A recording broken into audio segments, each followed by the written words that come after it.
Let's talk about candy. Okay, I like candy. Movie candy is a genre of candy. There's a very specific selection that you'll see at every movie concession stand throughout the U.S. And you never won't see them anyplace else. Yeah, you never have a craving for snow caps. Yeah, goobers. Right, yeah, exactly. Unless you're at the movie theater. When you go to the concession stand, what's your go-to movie candy? Sweet Tarts. Why Sweet Tarts? That was the candy I liked when I was a kid. I still like the candy as a grown-up. As a backup, hot tamales.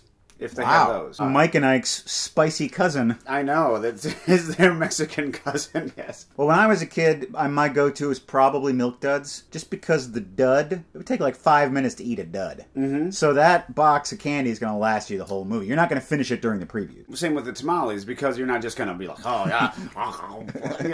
But now, as an adult, I've matured, and I probably would go with the peanut M&Ms. Because, in a pinch, they can serve as a meal.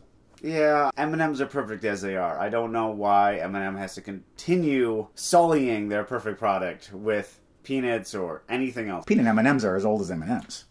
I don't care. A day younger than M&Ms is a day younger than perfection. The man takes a hard line when it comes to his sweets. Yes. I've got a bunch of movies that I've never seen before. You don't know what they are. Every episode I'm going to spring one on you. It might be good, it might be bad. We'll watch it and talk about it. Welcome to the basement. Happy July, Craig. Are you ready for some sci-fi? I have no way to stop it, like an alien abduction. For the month of July, we'll be watching nothing but sci-fi movies. Are you ready to take a journey into the future? Yes, I am. Or maybe it's a journey into the past. I'm not quite so sure. Either way, you'll experience things to come. Oh, I just saw this movie for the first time. God damn it. You gotta be kidding me. You've been talking about this for years. I know I have. It's like 3 months ago. I'm like, hey, I should watch Things to Come. But don't worry, I get to watch it again. Released in 1936, based on the novel The Shape of Things to Come by H.G. Wells, the screenplay for this was by H.G. Wells. I had no idea that he wrote screenplays. Yeah. Or was even alive during the movie-making era. It's weird to think, but there was only like 36 years between him writing The Time Machine and this, yeah. Produced by Alexander Korda, directed by William Cameron Menzies, and stars Raymond Massey and Ralph Richardson. One of the greatest actors ever. Here's a little apocryphal story associated with the movie. Before filming started, author H.G. Wells told everyone associated with the production how much he hated Fritz Lang's Metropolis, and how he wanted them to do the opposite of what Lang, or as he called him, Lange, and his crew had done. It's hard to imagine H.G. Wells sitting in a movie theater watching a movie. It's like imagining William Shakespeare in a video arcade. Yeah. Odds bodkins, what doth this Donkey Kong do now? H.G. Wells, like Raymond Bradbury, lived to see the future that he warned us against. Sadly, back in 1936, the merchandising potential of Things to Come was unrealized. There are no Things to Come action figures or no Things to Come play sets. So I've gotten you a piece of merchandise from another very popular sci-fi franchise, which I think you'll recognize. Oh, it's everybody's favorite little buddy. It's Star Wars. A robot. A thing to come. It's an R2-D2 candle. The most unsafe candle ever created. That thing would tip over and light your house on fire in a second. I know, but I would have loved it when I was a kid for the last few moments of my life. Well, he will stand. Nope, okay. Well, strap on your jetpack and fly on over to the thriving future metropolis that is the old leather couch as we watch H.G. Wells' Things to Come.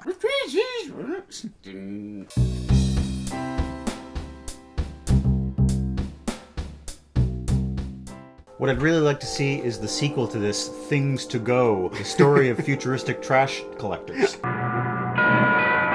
Well, every town. Is it yours? The year is 1940, and Europe prepares for war. But the people of every town are preparing for Christmas. Mr. Passworthy thinks war will never happen, certainly not at Christmas. But John Cabal has a more realistic point of view. John Cabal is having a Christmas party. It's me, Bolshevik Santa Claus! Sure enough, war is declared. Meanwhile, Sanderson's is having a sale. Gas masks are being distributed. Gas masks provided by Sanderson's. Shop Sanderson's. They bomb the hell out of every town. I've heard of a movie bombing on its opening weekend, but this is ridiculous. Sandersons! Tanks roll over the land, planes fill the sky. There's a dogfight up in the skies, and John Cabal shoots down an enemy plane. He flies down to check it out, and he rescues the enemy pilot because he has a good heart. The war wages on. Oh, 1945. The war's coming to an end, right? That's how history works? Oh, no, 1955. Rock and roll, sweeping the nation. All the way to 1966, where the enemy is using germ warfare to spread something called the Wandering Sickness. And everyone who gets it kind of becomes zombies, and they just want to go and hug you, so you get the Wandering Sickness too. Where's Rick Grimes when you need him? Yeah. Why don't you shoot them? It's their lives or ours. Oh, you shot Iggy Pop? Come on. Fast forward to 1970. The Wandering Sickness has been wiped out. Everyone's kind of been bombed back to a medieval kind of existence. Sanderson's still around. And the land is ruled by a warlord. They're fighting against the hill people. Your wife, Gordon? You keep her well hidden? Gordon, have you heard of Prima Nocta? Technology is no more. Cars don't work, and planes don't even ask. I tell you, flying's finished. We shall never get in the air again. Never. And I don't want to. One thing they really want is to get the planes back up into the air. Because then he can wipe out the hill people. What's that up in the sky? It's a plane! Fetch him to the town hall. Got his machine and bring him to me there. You know that head warlord? Yeah. You know what his name is? Immortan Nigel. Whoa, this guy. Who should come down but good old John Cabal? He sent me to arrest you. You can't do that. Not with this giant headgear. Makes it impossible. I remember this place well. The Sanderson's still open. I need a pair of slacks.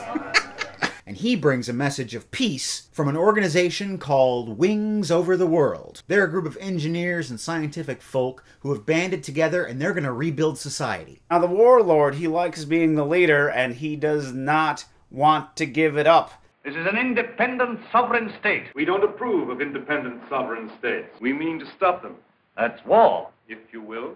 He takes John Cabal and puts him down in the dungeon. I don't suppose any man has ever understood any woman since the beginning of things. You don't understand our imagination. You don't understand how women be shopping. The human things go on. We, forever. The boss may not have any working planes, but he has a plan. Attack the hill people, steal their oil, then you can get these planes flying. But he still needs people to repair the planes. The only people that can do that are currently in jail. They are freed so they can repair planes. Mechanic and Cabal, they form a little cabal, if you want. He has the mechanic fly off to Basra to tell Cabal's buddy to send help. How did they manufacture all these uniforms? They have no Sandersons. And they say, we gotta go in and get them. Well, now we've got a chance to try the new gas of peace on somebody. There's no time to lose. Rudolph's Air Force is ready. Suddenly, these huge airships fly overhead. It's the Wings Over the World people. Rudolph sends his fleet to get them, but they're no match. The peace gas is dropped and it makes everybody go to sleep. Except for one man who decides to go down fighting. Shoot! Shoot! Give me my opera house! He dies somehow. He's just like one of those toddlers that doesn't know how tired they are and they just won't go to sleep. Finally, the Wings Over the World people are ready to rebuild society.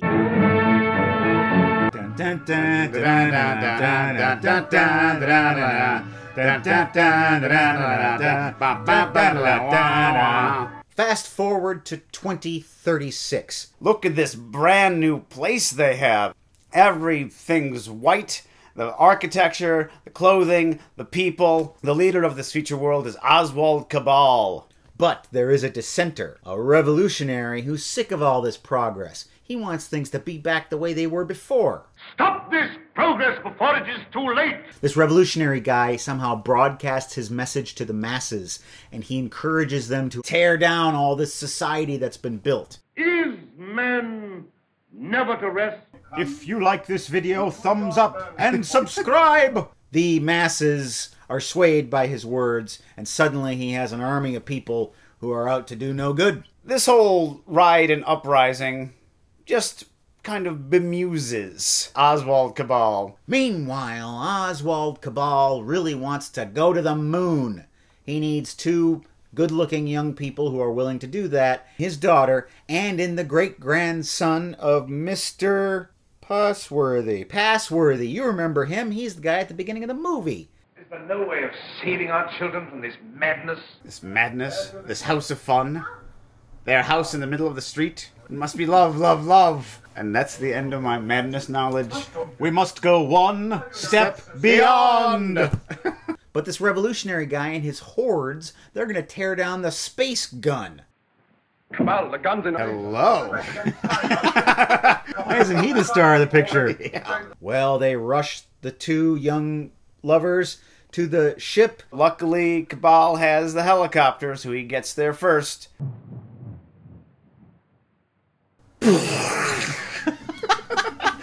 They get a quick explanation of how to be an astronaut. Contract all your muscles when the concussion comes. Be sure to do your kegels, dear. They load him into the gun, and before the barbarous crowds can tear it down, The space gun goes off. and they shoot him off into space. Oswald Cabal looks out and he sees the ship, and he's like, there it is. We did it. And we're going to do so much more. And if we're no more than animals, we must snatch each little scrap of happiness. Just like little happiness snatchers. Progress of humanity. Which shall it be? Things to come.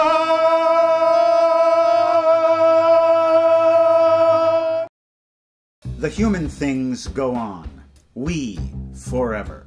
Whee! Forever!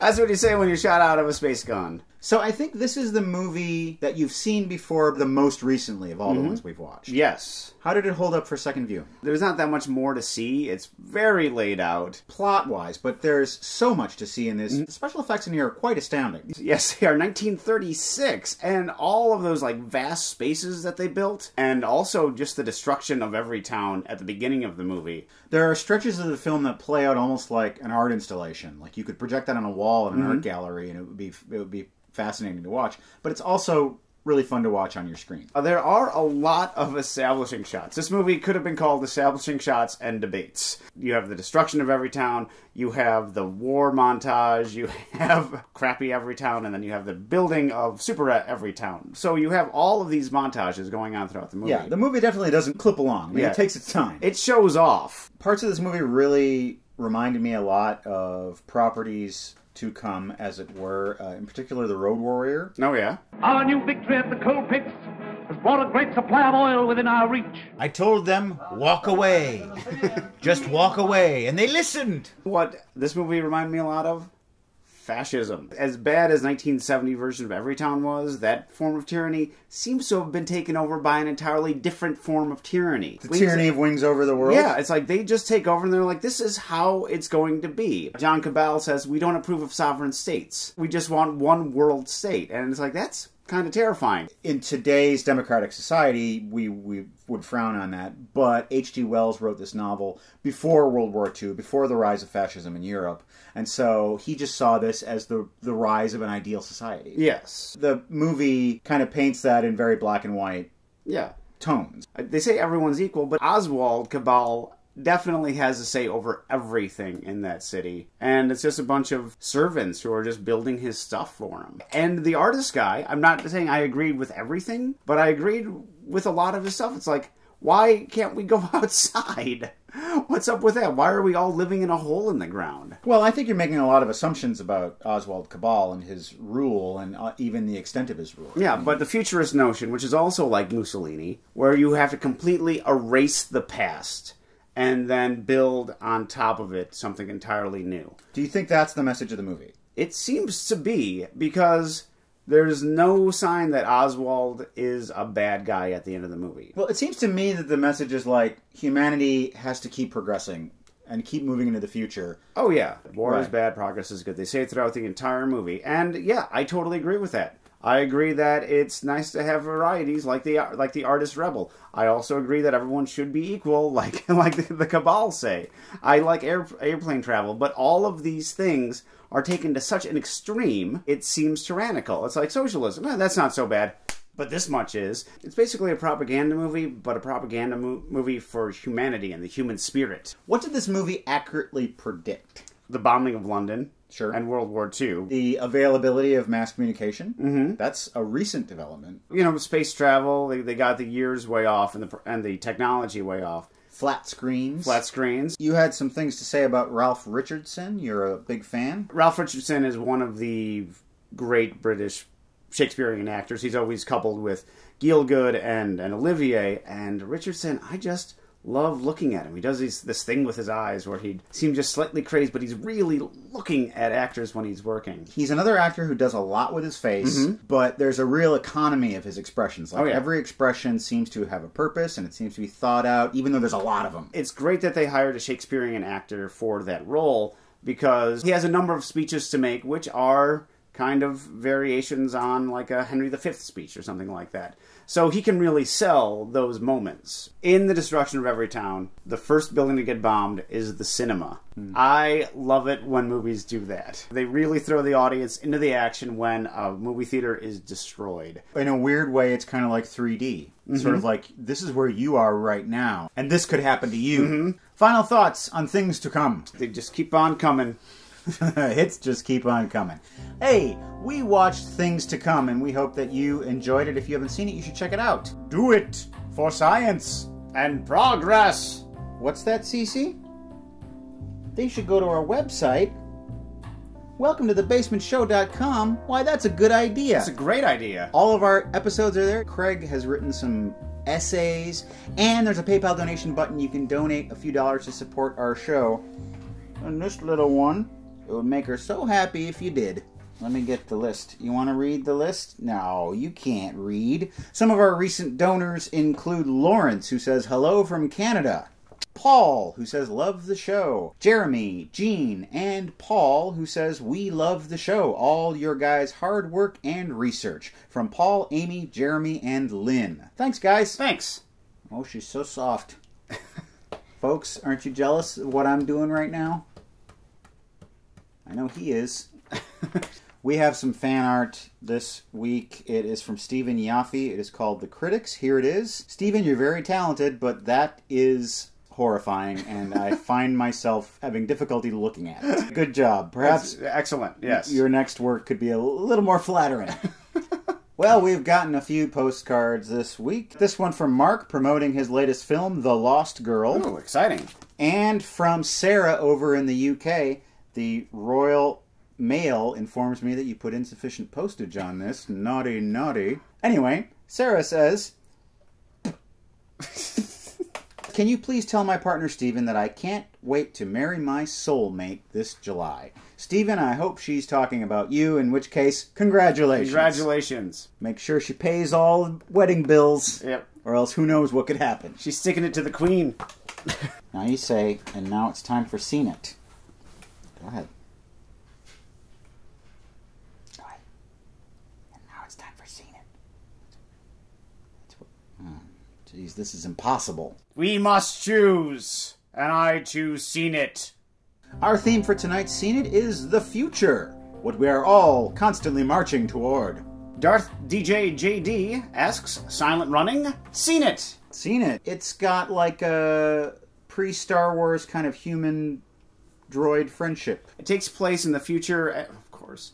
It takes place on this spaceship that's orbiting Jupiter or Saturn or something, and it has all of the ecosystems of the Earth preserved on it. We have this one man who is the crazy voice of reason. He's more into plants and animals than he is to his fellow co-workers, but it's really kind of hard to relate to him because he's just so unbending. You can't see how this guy would get along in any sort of society. He's a crazed saint, it seems. Good movie. Deals with the boredom of outer space, which I don't think is treated enough in sci-fi movies. And also gets you to feel emotions about machines. Yeah. The Real Back Row says, have you seen Interstellar yet? A lot of people loved it, but I thought it was one of Christopher Nolan's worst films. Seen it. I had seen some reviews of this, and I was surprised at how divisive they were. Either people loved it or they hated it.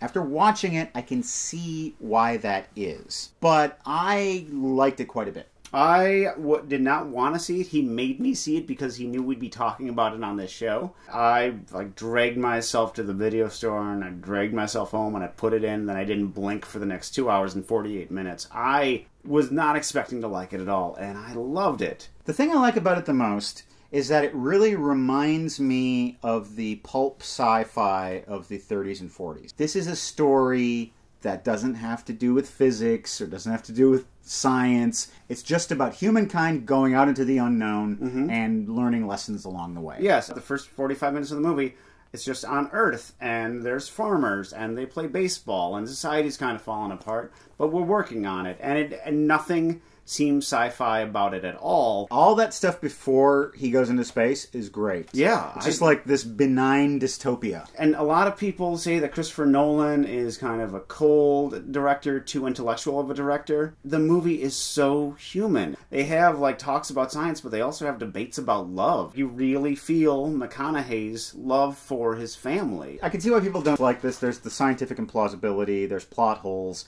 The ending of the movie really doesn't make much sense. If you put all that stuff aside and you just take it moment by moment, it's really a great ride. John Hitchcock writes, have you seen Jean-Luc Godard's Alphaville? If not, don't. It is a waste of time. Seen it? Not seen it, because I'm not a fan of Godard. Alphaville takes place in the future, but you wouldn't know it because basically the future is just mid-60s Paris. I don't remember much about it because this movie is like cinematic sleeping pills. I fell asleep the first time I watched it, and then I felt guilty because I thought I missed out on something. I went to a dinner party at a friend's house, and they were like, bring a movie. So I brought Alphaville. We put it on. It put the entire room to sleep. We all fell asleep. This room of about 5 people were all napping. So that's what Alphaville does to you. When you should have a napping party. I've never been to a napping party. Well, if we get together and watch Alphaville, it will be a napping party. Good. I do not sleep enough. Well, that's Seen It. And that's our show. Thanks for joining us for the first installment of Sci-Fi July. We've got 2 more to go after this. What sci-fi movies do you think we should watch? Leave your suggestions in the comments. Until we meet again, keep striving to improve humanity for the better. Good night. Good night.